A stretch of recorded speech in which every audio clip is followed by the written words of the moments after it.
It's nice to be speaking for the first time in the new House in your presence. I stand in support of the Women's Reservation Bill.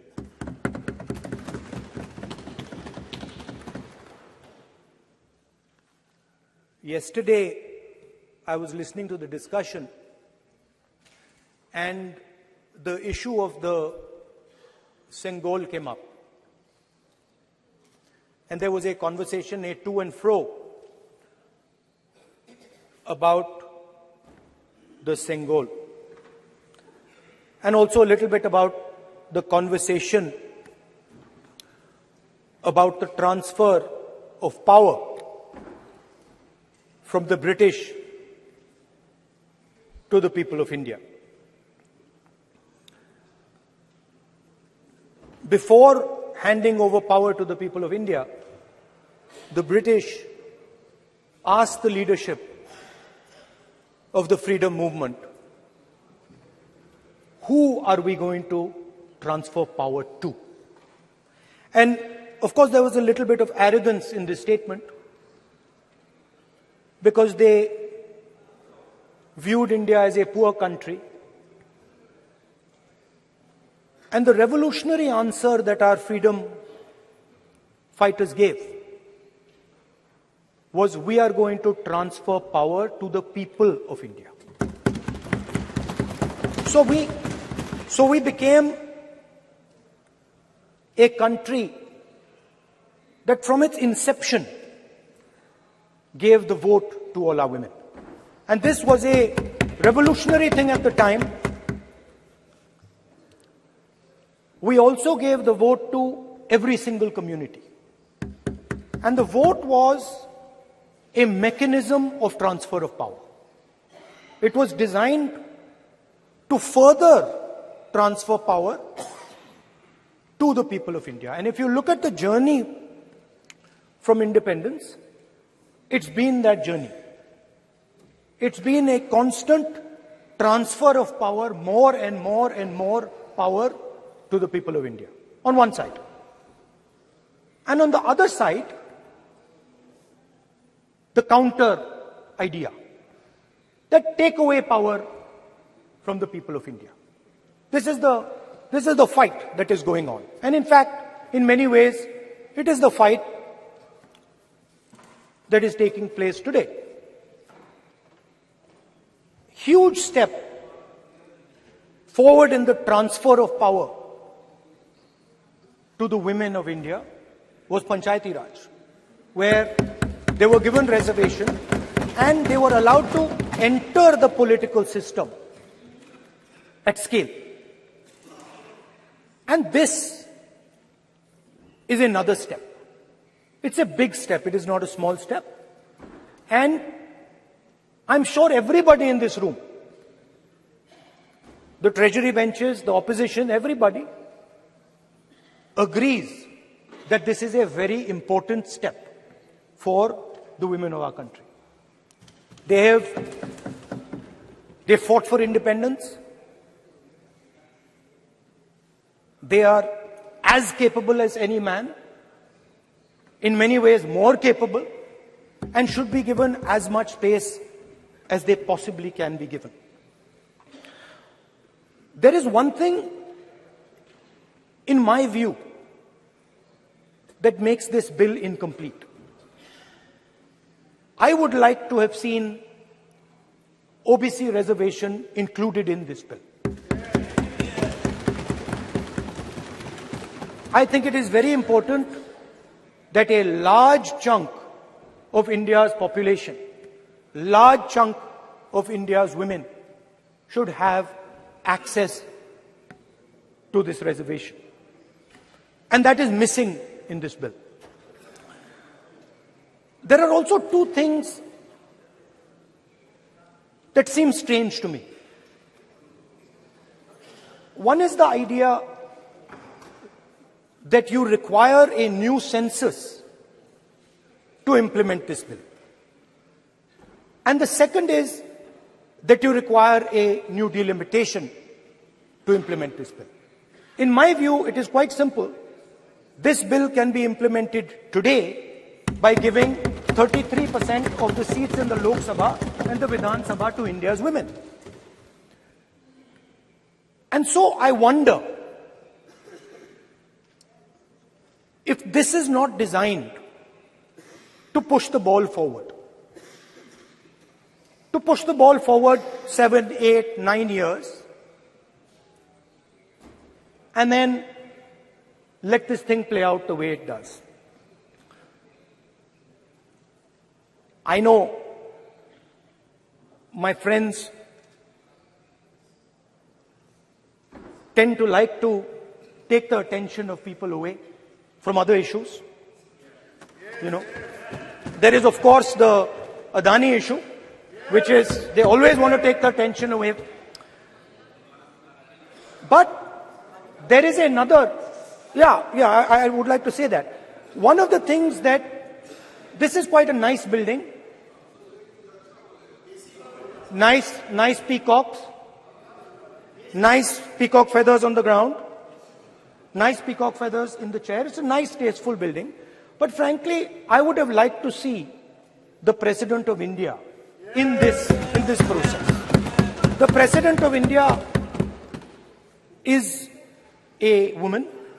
She represents the tribal community, and it would have been befitting to have her visible in this transfer from one house to the other. So one of the things that the government likes to distract from, of course, is Mr. Adani. And there is another thing that the government likes to distract everybody from. And that thing is called the caste census.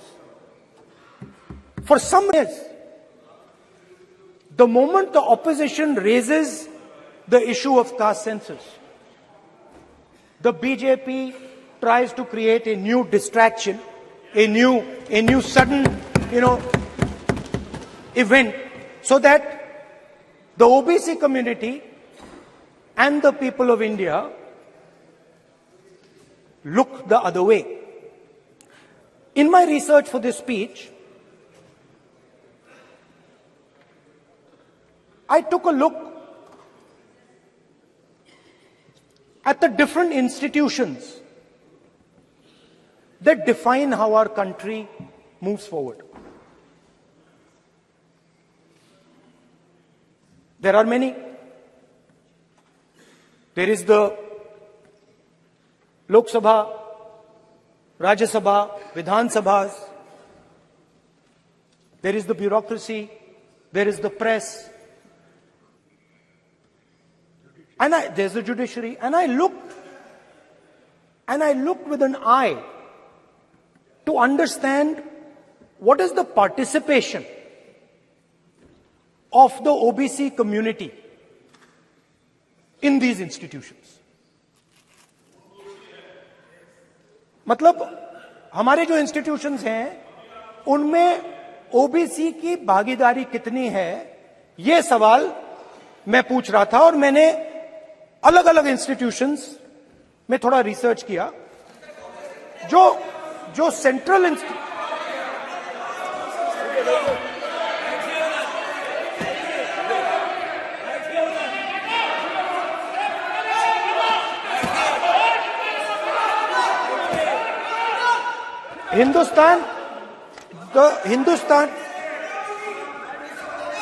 the central, don't worry, don't be scared, we are discussing, डरो मत, हम caste census की बात कर रहे हैं, डरो मत. तो मैंने, I checked, simple thing I did. I said, look, what is the most important set of people in the government of India?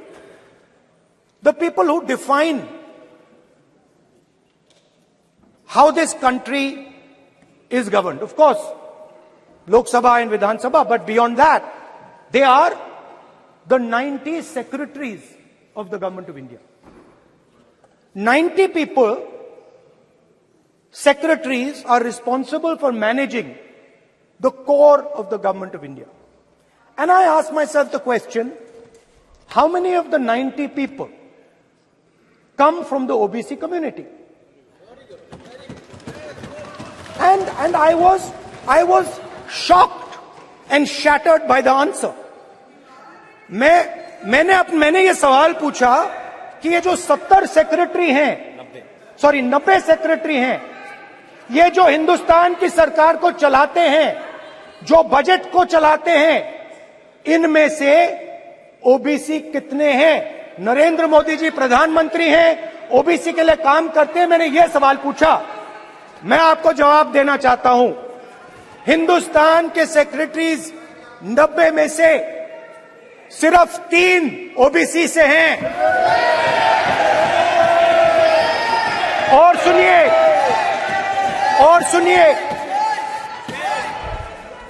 सुनिए, नहीं घबराइए मत, डरो मत। और सुनिए, ये जो सेक्रेटरीज हैं जो ओबीसी कम्युनिटी से हैं, ये हिंदुस्तान के सिर्फ 5% बजट को कंट्रोल करते हैं। मतलब अगर हिंदुस्तान का बजट 44 लाख करोड़ का है, तो ये 2.47 लाख करोड़ मतलब 5% कंट्रोल करते हैं। और सुनिए, मैं कर रहा हूं, मैं वहीं आ रहा हूं।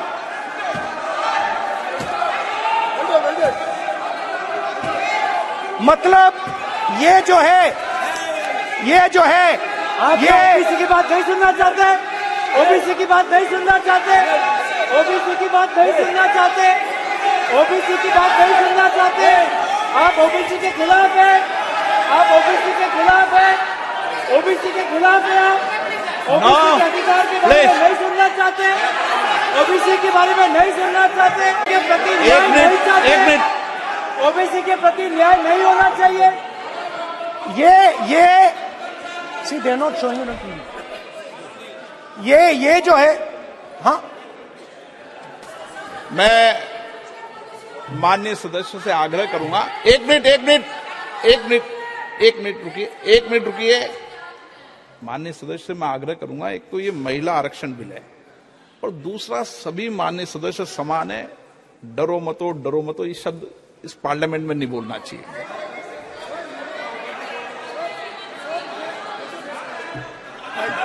सर, ये जो डिस्कशन है, sir, speaker sir, this discussion,